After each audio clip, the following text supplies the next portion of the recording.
Hello everyone, and today I'm going to be showing you how to fix a problem that I've had with C Music, the C Music app for like recording piano and stuff. So as you can see at the moment, it's got this this sort of a weird thing where there's two keyboards showing up on the screen, and if I put keys in here, just going all over the piano right there, you can see we've got the notes coming down the top, but every now and then we also get notes coming up from the bottom going to this keyboard here, and it's super annoying. And if you export a video that you've recorded while this is in the background, then it will export both keyboards and it just looks like a mess.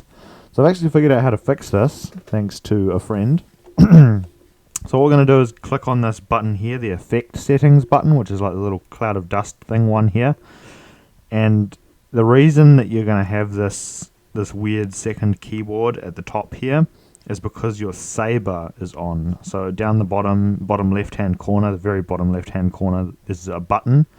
There's a main button that goes into saber settings. We don't need to click on that. You just click on this little blue slider button here, and then when you click that, it will get rid of it.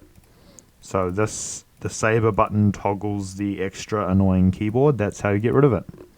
And if you're using this C Music app in the mobile version, which looks something like this, then the button's going to be just up here. This is where my mouse is right now.